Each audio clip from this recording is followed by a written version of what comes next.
आपका स्वागत है। मैं हूं आपके साथ हैदर जैदी। सीधे लिए चलते हैं। इस वक्त प्रधानमंत्री नरेंद्र मोदी मन की बात कर रहे हैं, सुनवाते हैं आपको। लेते हैं। पिछले 7 सालों से हमारी ये मन की बात भी व्यक्ति की, समाज की, देश की अच्छाइयों को उजागर कर और अच्छा करने और अच्छा बनने की प्रेरणा देती आई है। इन 7 वर्षों में मन की बात करते हुए मैं सरकार की उपलब्धियों पर भी चर्चा कर सकता था। आपको भी अच्छा लगता, आपने भी सराहा होता। लेकिन ये मेरा दशकों का अनुभव है कि मीडिया की चमक दमक से दूर, अखबारों की सुर्खियों से दूर कोटि कोटि लोग हैं जो बहुत कुछ अच्छा कर रहे हैं। वो देश के आने वाले कल के लिए अपना आज खपा रहे हैं। वो देश की आने वाली पीढ़ियों के लिए अपने प्रयासों पर आज जी जान से जुटे रहते हैं। ऐसे लोगों की बात बहुत सुकून देती है, गहरी प्रेरणा देती है। मेरे लिए मन की बात हमेशा से ऐसे ही लोगों के प्रयासों से भरा हुआ, खिला हुआ, सजा हुआ एक सुंदर उपवन रहा है। और मन की बात में तो हर महीने मेरी मशक्कत ही इस बात पर होती है, इस उपवन की कौन सी पंखुड़ी आपके बीच लेकर के आऊं। मुझे खुशी है कि हमारी बहुरत्ना वसुंधरा के पुण्य कार्यों का अविरल प्रवाह निरंतर बहता रहता है। और आज जब देश अमृत महोत्सव मना रहा है, तो ये जो जनशक्ति है, जन जन की शक्ति है, उसका उल्लेख, उसके प्रयास, उसका परिश्रम भारत के और मानवता के उज्जवल भविष्य के लिए एक तरह से गारंटी देता है। साथियों, ये जनशक्ति की ही ताकत है, सबका प्रयास है कि भारत 100 साल में आई सबसे बड़ी महामारी से लड़ सका। हम हर मुश्किल समय में एक दूसरे के साथ एक परिवार की तरह खड़े रहे। अपने मोहल्ले या शहर में किसी की मदद करना हो, जिससे जो बना उससे ज्यादा करने की कोशिश की। आज विश्व में वैक्सीनेशन के जो आंकड़े हैं, उनकी तुलना भारत से करें तो लगता है कि देश ने कितना अभूतपूर्व काम किया है, कितना बड़ा लक्ष्य हासिल किया है। वैक्सीन की 140 करोड़ डोज के पड़ाव को पार करना प्रत्येक भारतवासी की अपनी उपलब्धि है। ये प्रत्येक भारतीय का व्यवस्था पर भरोसा दिखाता है, विज्ञान पर भरोसा दिखाता है, वैज्ञानिकों पर भरोसा दिखाता है और समाज के प्रति अपने दायित्वों को निभा रहे हम भारतीयों की इच्छा शक्ति का प्रमाण भी है। लेकिन साथियों, हमें ये भी ध्यान रखना है कि कोरोना का एक नया वेरिएंट दस्तक दे चुका है। पिछले 2 वर्षों का हमारा अनुभव है कि इस वैश्विक महामारी को परास्त करने के लिए एक नागरिक के तौर पर हमारा खुद का प्रयास बहुत महत्वपूर्ण है। ये जो नया ओमिक्रॉन वेरिएंट आया है, उसका अध्ययन हमारे वैज्ञानिक लगातार कर रहे हैं। हर रोज नया डेटा उन्हें मिल रहा है, उनके सुझावों पर काम हो रहा है। ऐसे में स्वयं की सजगता, स्वयं का अनुशासन कोरोना के इस वेरिएंट के खिलाफ देश की बहुत बड़ी शक्ति है। हमारी सामूहिक शक्ति ही कोरोना को परास्त करेगी। इसी दायित्व बोध के साथ हमें 2022 में प्रवेश करना है। मेरे प्यारे देशवासियों, महाभारत के युद्ध के समय भगवान श्री कृष्ण ने अर्जुन को कहा था, नभः स्पुरुषम दीप्तम, यानी गर्व के साथ आकाश को छूना। ये भारतीय वायुसेना का आदर्श वाक्य भी है। मां भारती की सेवा में लगे अनेक जीवन आकाश की इन बुलंदियों को रोज गर्व से छूते हैं, हमें बहुत कुछ सिखाते हैं। ऐसा ही एक जीवन रहा ग्रुप कैप्टन वरुण सिंह का। वरुण सिंह उस हेलीकॉप्टर को उड़ा रहे थे जो इस महीने तमिलनाडु में हादसे का शिकार हो गया। उस हादसे में हमने देश के पहले सीडीएस जनरल बिपिन रावत और उनकी पत्नी समेत कई वीरों को खो दिया। वरुण सिंह भी मौत से कई दिन तक जाबाजी से लड़े, लेकिन फिर वो भी हमें छोड़कर चले गए। वरुण जब अस्पताल में थे, उस समय मैंने सोशल मीडिया पर कुछ ऐसा देखा जो मेरे हृदय को छू गया। इस साल अगस्त में ही उन्हें शौर्य चक्र दिया गया था। इस सम्मान के बाद उन्होंने अपने स्कूल के प्रिंसिपल को एक चिट्ठी लिखी थी। इस चिट्ठी को पढ़कर मेरे मन में पहला विचार यही आया कि सफलता के शीर्ष पर पहुंचकर भी वे जड़ों को सींचना नहीं भूले। दूसरा कि जब उनके पास सेलिब्रेट करने का समय था तो उन्होंने आने वाली पीढ़ियों की चिंता की। वो चाहते थे कि जिस स्कूल में वो पढ़े वहां के विद्यार्थियों की जिंदगी भी एक सेलिब्रेशन बने। अपने पत्र में वरुण सिंह जी ने अपने पराक्रम का बखान नहीं किया, बल्कि अपनी असफलताओं की बात की। कैसे उन्होंने अपनी कमियों को काबिलियत में बदला, इसकी बात की। इस पत्र में एक जगह उन्होंने लिखा है, it is okay to be mediocre, not everyone will excel at school and not everyone will be able to score in the 90s. If you do, it is an amazing achievement and must be applauded. However, if you don't think that you are meant to be mediocre. You may be mediocre in school, but it is by no means a measure of things to come in life. Find your calling. It could be art, music, graphic design, literature, etc. Whatever you work towards, be dedicated, do your best. Never go to bed thinking, I could have put in more efforts. साथियों, औसत से असाधारण बनने का उन्होंने जो मंत्र दिया है, वो भी उतना ही महत्वपूर्ण है। इसी पत्र में वरुण सिंह ने लिखा है, never lose hope, never think that you cannot be good at what you want to be. It will not come easy. It will take sacrifice of time and comfort. I was mediocre and today I have reached difficult milestone in my career. Do not think that 12th board marks decide what you are capable of achieving in life. Believe in yourself and work towards it. Varun ने लिखा था कि अगर वो एक भी student को प्रेरणा दे सके तो ये भी बहुत होगा।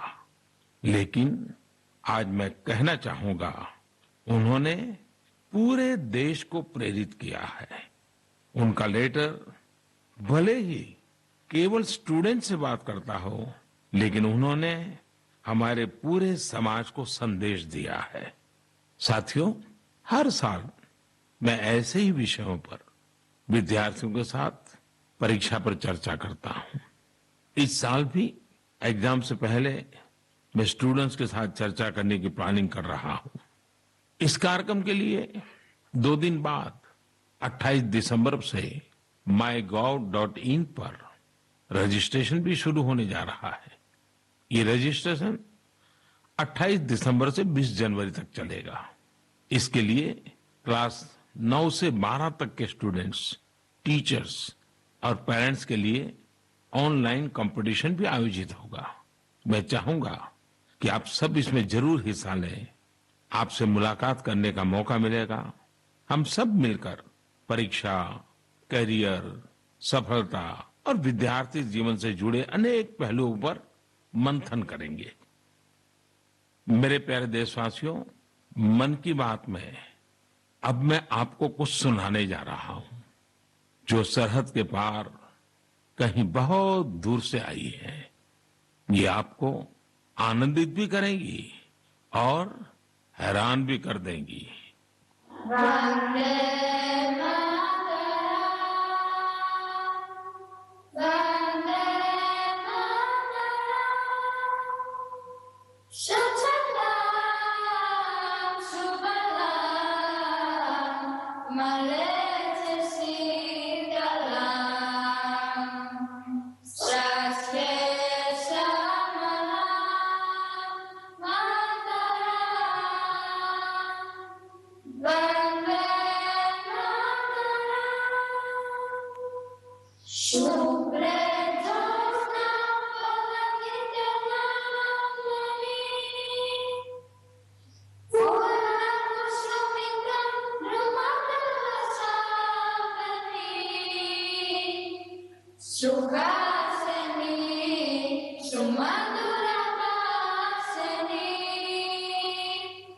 सुखदं वरदं मातरं वन्दे मातरं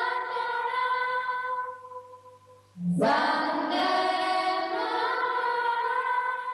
मुझे पूरा विश्वास है कि ये सुनकर आपको बहुत अच्छा लगा होगा, गर्व की अनुभूति हुई होगी। वंदे मातरम में जो भाव निहित है वो हमें गर्व और जोश से भर देता है। साथियों, आप ये जरूर सोच रहे होंगे कि आखिर ये खूबसूरत वीडियो कहाँ का है, किस देश से आया है। इसका जवाब आपकी हैरानी और बढ़ा देगा। वंदे मातरम प्रस्तुत करने वाले ये स्टूडेंट्स ग्रीस के हैं। वहां वे इलिया के हाई स्कूल में पढ़ाई करते हैं। इन्होंने जिस खूबसूरती और भाव के साथ वंदे मातरम गाया है वो अद्भुत और सराहनीय है। ऐसे ही प्रयास दो देशों के लोगों को और करीब लाते हैं। मैं ग्रीस के इन छात्र छात्राओं और उनके टीचर्स का अभिनंदन करता हूं। आजादी के अमृत महोत्सव के दौरान किए गए उनके प्रयास की सराहना करता हूं। साथियों, मैं लखनऊ के रहने वाले नीलेश जी की एक पोस्ट की भी चर्चा करना चाहूंगा। नीलेश जी ने लखनऊ में हुए एक अनूठे ड्रोन शो की बहुत प्रशंसा की है। ये ड्रोन शो लखनऊ के रेसिडेंसी क्षेत्र में आयोजित किया गया था। 1857 के पहले स्वतंत्रता संग्राम की गवाही रेसिडेंसी की दीवारों पर आज भी नजर आती है। रेसिडेंसी में हुए ड्रोन शो में भारतीय स्वतंत्रता संग्राम के अलग अलग पहलुओं को जीवंत बनाया गया। चाहे चौरी चौरा आंदोलन हो, काकोरी ट्रेन की घटना हो या फिर नेताजी सुभाष बाबू का अदम्य साहस और पराक्रम, इस ड्रोन शो ने सबका दिल जीत लिया। आप भी इसी तरह अपने शहरों के, गांवों के आजादी के आंदोलन से जुड़े अनूठे पहलुओं को लोगों के सामने ला सकते हैं। इसमें टेक्नोलॉजी की भी खूब मदद ले सकते हैं। आजादी का अमृत महोत्सव हमें आजादी की जंग की स्मृतियों को जीने का अवसर देता है, उसको अनुभव करने का अवसर देता है। ये देश के लिए नए संकल्प लेने का, कुछ कर गुजरने की इच्छा शक्ति दिखाने का प्रेरक उत्सव है, प्रेरक अवसर है। आइए स्वतंत्रता संग्राम की महान विभूतियों से प्रेरित होते रहें, देश के लिए अपने प्रयास और मजबूत करते रहें। मेरे प्यारे देशवासियों, हमारा भारत कई अनेक असाधारण प्रतिभाओं से संपन्न है, जिनका कृतित्व दूसरों को भी कुछ करने के लिए प्रेरित करता है। ऐसे ही एक व्यक्ति हैं तेलंगाना के डॉक्टर कुरेला विठलाचार्य जी। उनकी उम्र 84 साल है। विठलाचार्य जी इसकी मिसाल है कि जब बात अपने सपने पूरे करने की हो तो उम्र कोई मायने नहीं रखती। साथियों, विठलाचार्य जी की बचपन से एक इच्छा थी, कोई एक बड़ी सी लाइब्रेरी खोले। देश तब गुलाम था, कुछ परिस्थितियां ऐसी थी कि बचपन का वो सपना तब सपना ही रह गया। समय के साथ विठलाचार्य जी लेक्चरर बने, तेलुगु भाषा का गहन अध्ययन किया और उसी में कई सारी रचनाओं का सृजन भी किया। 6-7 साल पहले वो एक बार फिर अपना सपना पूरा करने में जुटे। उन्होंने खुद की किताबों से लाइब्रेरी की शुरुआत की, अपने जीवन भर की कमाई इसमें लगा दी। धीरे धीरे लोग इससे जुड़ते चले गए और योगदान करते गए। यदाद्री भुवनागिरी जिले के रमन्नापेट मंडल की इस लाइब्रेरी में करीब 2 लाख पुस्तकें हैं। विठलाचार्य जी कहते हैं कि पढ़ाई को लेकर उन्हें जिन मुश्किलों का सामना करना पड़ा वो किसी और को न करना पड़े। उन्हें आज ये देखकर बहुत अच्छा लगता है कि बड़ी संख्या में स्टूडेंट्स को इसका लाभ मिल रहा है। उनके प्रयासों से प्रेरित होकर कई दूसरे गांवों के लोग भी लाइब्रेरी बनाने में जुटे हैं। साथियों, किताबें सिर्फ ज्ञान ही नहीं देती, बल्कि व्यक्तित्व भी संवारती हैं, जीवन को भी गढ़ती हैं। किताबें पढ़ने का शौक एक अद्भुत संतोष देता है। आजकल मैं देखता हूं कि लोग ये बहुत गर्व से बताते हैं कि इस साल मैंने इतनी किताबें पढ़ी, अब आगे मुझे ये किताबें और पढ़नी है। ये एक अच्छा ट्रेंड है जिसे और बढ़ाना चाहिए। मैं भी मन की बात के श्रोताओं से कहूंगा कि आप इस वर्ष की अपनी उन 5 किताबों के बारे में बताएं जो आपकी पसंदीदा रही हैं। इस तरह से आप 2022 में दूसरे पाठकों को अच्छी किताबें चुनने में भी मदद कर सकेंगे। ऐसे समय में जब हमारा स्क्रीन टाइम बढ़ रहा है, बुक रीडिंग अधिक से अधिक पॉपुलर बने, इसके लिए भी हमें मिलकर प्रयास करना होगा। मेरे प्यारे देशवासियों, हाल ही में मेरा ध्यान एक दिलचस्प प्रयास की ओर गया है। ये कोशिश हमारे प्राचीन ग्रंथों और सांस्कृतिक मूल्यों को भारत ही नहीं बल्कि दुनिया भर में लोकप्रिय बनाने की है। पुणे में भंडारकर ओरिएंटल रिसर्च इंस्टीट्यूट नाम का एक सेंटर है। इस संस्थान ने दूसरे देशों के लोगों को महाभारत के महत्व से परिचित कराने के लिए ऑनलाइन कोर्स शुरू किया है। आप ये जानकर हैरान रह जाएंगे कि ये कोर्स भले अभी शुरू किया गया है, लेकिन इसमें जो कंटेंट पढ़ाया जाता है उसे तैयार करने की शुरुआत 100 साल से भी पहले हुई थी। जब इंस्टीट्यूट ने इससे जुड़ा कोर्स शुरू किया तो उसे जबरदस्त रिस्पांस मिला। मैं इस शानदार पहल की चर्चा इसलिए कर रहा हूं ताकि लोगों को पता चले कि हमारी परंपरा के विभिन्न पहलुओं को किस प्रकार मॉडर्न तरीके से प्रस्तुत किया जा रहा है। 7 समंदर पार बैठे लोगों तक इसका लाभ कैसे पहुंचे, इसके लिए भी इनोवेटिव तरीके अपनाए जा रहे हैं। साथियों, आज दुनिया भर में भारतीय संस्कृति के बारे में जानने को लेकर दिलचस्पी बढ़ रही है। अलग अलग देशों के लोग न सिर्फ हमारी संस्कृति के बारे में जानने के लिए उत्सुक हैं, बल्कि उसे बढ़ाने में भी मदद कर रहे हैं। ऐसे ही एक व्यक्ति हैं सर्बियन स्कॉलर डॉक्टर मोमिर निकिच। इन्होंने एक बायलिंगुअल संस्कृत सर्बियन डिक्शनरी तैयार की है। इस डिक्शनरी में शामिल किए गए संस्कृत के 70,000 से अधिक शब्दों का सर्बियन भाषा में अनुवाद किया गया है।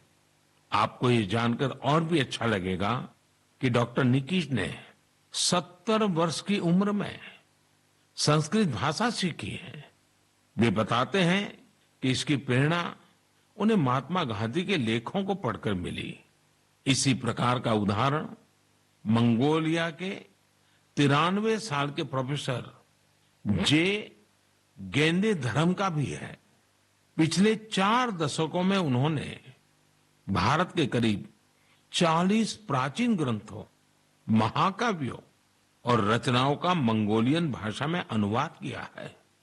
अपने देश में भी इस तरह के जज्बे के साथ बहुत लोग काम कर रहे हैं। मुझे गोवा के सागर मुले जी के प्रयासों के बारे में भी जानने को मिला है, जो सैकड़ों वर्ष पुरानी कावी चित्रकला को लुप्त होने से बचाने में जुटे हैं। कावी चित्रकला भारत के प्राचीन इतिहास को अपने आप में समेटे हैं। दरअसल काव का अर्थ होता है लाल मिट्टी। प्राचीन काल में इस कला में लाल मिट्टी का प्रयोग किया जाता था। गोवा में पुर्तगाली शासन के दौरान वहां से पलायन करने वाले लोगों ने दूसरे राज्यों के लोगों का भी इस अद्भुत चित्रकला से परिचय कराया। समय के साथ ये चित्रकला लुप्त होती जा रही थी, लेकिन सागर मुले जी ने इस कला में नई जान फूंक दी है। उनके इस प्रयास को भरपूर सराहना भी मिल रही है। साथियों, एक छोटी सी कोशिश, एक छोटा कदम भी हमारी समृद्ध कलाओं के रक्षण में बहुत बड़ा योगदान दे सकता है। अगर हमारे देश के लोग ठान लें तो देश भर में हमारी प्राचीन कलाओं को सजाने, संवारने और बचाने का जज्बा एक जन आंदोलन का रूप ले सकता है। मैंने यहाँ कुछ ही प्रयासों के बारे में बात की है। देश भर में इस तरह के अनेक प्रयास हो रहे हैं। आप उनकी जानकारी नमो ऐप के जरिए मुझ तक जरूर पहुंचाएं। मेरे प्यारे देशवासियों, अरुणाचल प्रदेश के लोगों ने साल भर से एक अनूठा अभियान चला रखा है और उसे नाम दिया है Arunachal Pradesh air gun surrender अभियान। इस अभियान में लोग स्वेच्छा से अपनी एयर गन सरेंडर कर रहे हैं। जानते हैं क्यों?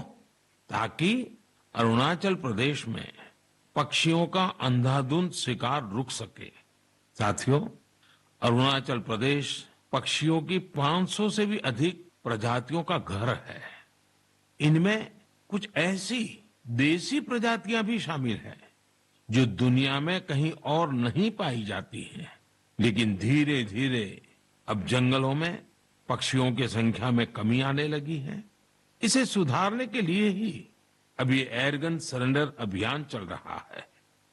पिछले कुछ महीनों में पहाड़ से मैदानी इलाकों तक, एक कम्युनिटी से लेकर दूसरी कम्युनिटी तक, राज्य में हर तरफ लोगों ने इसे खुले दिल से अपनाया है। अरुणाचल के लोग अपनी मर्जी से अब तक 1600 से ज्यादा एयरगन सरेंडर कर चुके हैं। मैं अरुणाचल के लोगों की इसके लिए प्रशंसा करता हूं, उनका अभिनंदन करता हूं। मेरे प्यारे देशवासियों, आप सभी की ओर से 2022 से जुड़े बहुत सारे संदेश और सुझाव आए हैं। एक विषय हर बार की तरह अधिकांश लोगों के संदेशों में है। ये है स्वच्छता और स्वच्छ भारत का। स्वच्छता का ये संकल्प अनुशासन से, सजगता से और समर्पण से ही पूरा होगा। हम एनसीसी कैडेट द्वारा शुरू किए गए पुनीत सागर अभियान में भी इसकी झलक देख सकते हैं। इस अभियान में 30,000 से अधिक एनसीसी कैडेट शामिल हुए। एनसीसी के इन कैडेट्स ने बीचीज पर सफाई की, वहां से प्लास्टिक कचरा हटाकर उसे रिसाइकलिंग के लिए इकट्ठा किया। हमारे बीचीज, हमारे पहाड़, ये हमारे घूमने लायक तभी होते हैं जब वहां साफ सफाई हो। बहुत से लोग किसी जगह जाने का सपना जिंदगी भर देखते हैं, लेकिन जब वहां जाते हैं तो जाने अनजाने कचरा भी फैला आते हैं। ये हर देशवासी की जिम्मेदारी है कि जो जगह हमें इतनी खुशी देती है, हम उन्हें अस्वच्छ न करें। साथियों, मुझे साफ वाटर नाम से एक स्टार्टअप के बारे में पता चला है, जिसे कुछ युवाओं ने शुरू किया है। ये आर्टिफिशियल इंटेलिजेंस और इंटरनेट ऑफ थिंग्स की मदद से लोगों को उनके इलाके में पानी की शुद्धता और क्वालिटी से जुड़ी जानकारी देगा। ये स्वच्छता का ही तो एक अगला चरण है। लोगों के स्वच्छ और स्वस्थ भविष्य के लिए इस स्टार्टअप की अहमियत को देखते हुए इसे एक ग्लोबल अवार्ड भी मिला है। साथियों, एक कदम स्वच्छता की ओर, इस प्रयास में संस्थाएं हो या सरकार, सभी की महत्वपूर्ण भूमिका है। आप सब जानते हैं कि पहले सरकारी दफ्तरों में पुरानी फाइलों और कागजों का कितना ढेर रहता था। जब से सरकार ने पुराने तौर तरीकों को बदलना शुरू किया है, ये फाइल्स और कागज के ढेर डिजिटाइज होकर कंप्यूटर के फोल्डर में समाते जा रहे हैं। जितना पुराना और पेंडिंग मटेरियल है, उसे हटाने के लिए मंत्रालयों और विभागों में विशेष अभियान भी चलाए जा रहे हैं। इस अभियान से कुछ बड़ी ही इंटरेस्टिंग चीजें हुई हैं। डिपार्टमेंट ऑफ पोस्ट में जब ये सफाई अभियान चला तो वहां का जंकयार्ड पूरी तरह खाली हो गया। अब इस जंकयार्ड को कोर्टयार्ड और कैफेटेरिया में बदल दिया गया है। एक और जंकयार्ड टू व्हीलर्स के लिए पार्किंग स्पेस बना दिया गया है। इसी तरह पर्यावरण मंत्रालय ने अपनी खाली हुए जंकयार्ड को वेलनेस सेंटर में बदल दिया। शहरी कार्य मंत्रालय ने तो एक स्वच्छ एटीएम भी लगाया है। इसका उद्देश्य है कि लोग कचरा दें और बदले में कैश लेकर जाएं। सिविल एविएशन मिनिस्ट्री के विभागों ने पेड़ों से गिरने वाली सूखी पत्तियों और जैविक कचरे से जैविक कंपोस्ट खाद बनाना शुरू किया है। ये विभाग वेस्ट पेपर से स्टेशनरी भी बनाने का काम कर रहे हैं। हमारे सरकारी विभाग भी स्वच्छता जैसे विषय पर इतने इनोवेटिव हो सकते हैं। कुछ साल पहले तक किसी को इसका भरोसा भी नहीं होता था, लेकिन आज ये व्यवस्था का हिस्सा बनता जा रहा है। यही तो देश की नई सोच है, जिसका नेतृत्व सारे देशवासी मिलकर कर रहे हैं।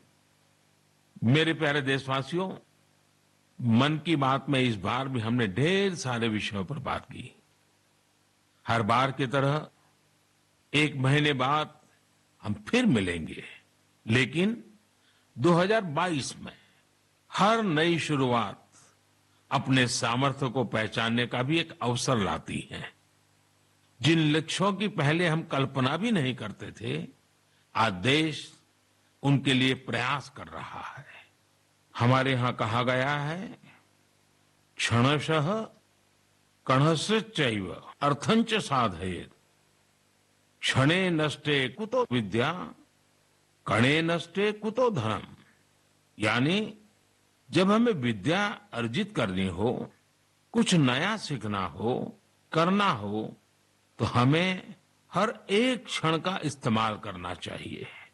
और जब हमें धन अर्जन करना हो, यानी उन्नति प्रगति करनी हो, तो हर एक कण का यानी हर संसाधन का समुचित इस्तेमाल करना चाहिए। क्योंकि क्षण के नष्ट होने से विद्या और ज्ञान चला जाता है, और कण के नष्ट होने से धन और प्रगति के रास्ते बंद हो जाते हैं। ये बात हम सब देशवासियों के लिए प्रेरणा है। हमें कितना कुछ सीखना है, नए नए इनोवेशंस करने हैं, नए नए लक्ष्य हासिल करने हैं। इसलिए हमें एक क्षण गंवाए बिना लगना होगा। हमें देश को विकास की नई ऊंचाई पर लेकर जाना है। इसलिए हमें अपने हर संसाधन का पूरा इस्तेमाल करना होगा। ये एक तरह से आत्मनिर्भर भारत का भी मंत्र है, क्योंकि हम जब अपने संसाधनों का सही इस्तेमाल करेंगे, उन्हें व्यर्थ नहीं होने देंगे, तभी तो हम लोकल की ताकत पहचानेंगे, तभी तो देश आत्मनिर्भर होगा। इसलिए आइए हम अपना संकल्प दोहराएं कि बड़ा सोचेंगे, बड़े सपने देखेंगे और उन्हें पूरा करने के लिए जी जान लगा देंगे। और हमारे सपने केवल हम तक ही सीमित नहीं होंगे। हमारे सपने ऐसे होंगे जिनसे हमारे समाज और देश का विकास जुड़ा हो, हमारी प्रगति से देश की प्रगति के रास्ते खुले। और इसके लिए हमें आज ही लगना होगा, बिना एक क्षण गवाए, बिना एक कण गवाए। मुझे पूरा भरोसा है, इसी संकल्प के साथ आने वाले साल में देश आगे बढ़ेगा और 2022 एक नए भारत के निर्माण का स्वर्णिम पृष्ठ बनेगा। इसी विश्वास के साथ आप सभी को 2022 की ढेर सारी शुभकामनाएं। बहुत बहुत धन्यवाद।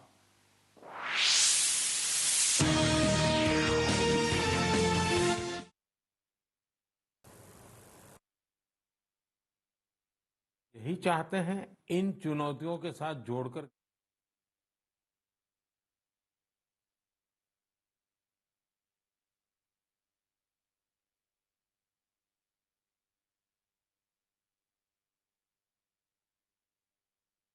तो अभी आप पीएम मोदी की मन की बात सुन रहे थे। 84वां एपिसोड आज था और ये इस साल का आखिरी एपिसोड मन की बात का था। और इसी के साथ पीएम मोदी ने सभी से आज्ञा भी ली और उन्होंने कहा कि 2022 में दोबारा मुलाकात होगी, किसी नए विषय पर बातचीत की जाएगी।